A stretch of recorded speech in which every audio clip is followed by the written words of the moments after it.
Yeah, Bill, I attended probably the most exciting meeting of a village planning board ever.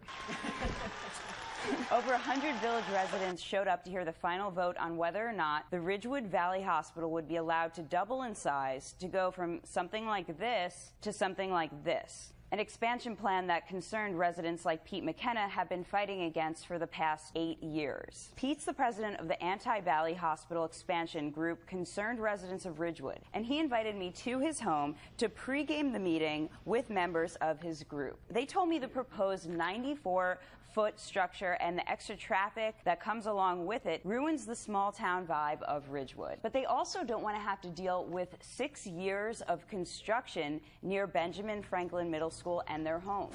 No matter what they put into a developer's agreement from the Board of Education side of anything, that you can get the same quality of education there in the same peaceful environment that you're going to be able to get across town. They can't get any bigger than they are today without really damaging our ability to enjoy our quality of life. Every vote against expansion got a round of applause.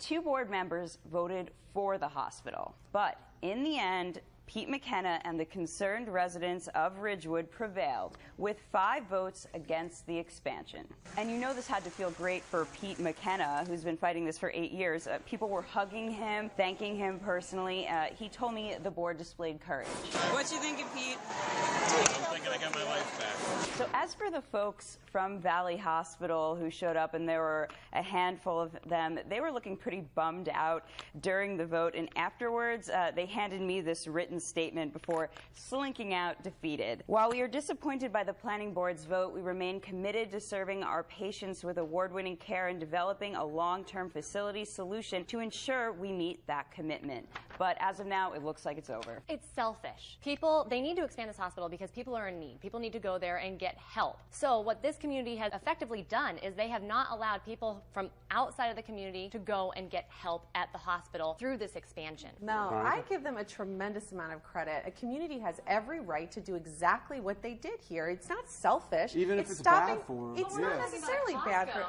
There is real balance here that, you know, kudos to the community for speaking their mind. On the other side, I wonder if we're not going to have a different conversation down the road when the hospital decides they have to expand and they're going to do it and take all those jobs to another town.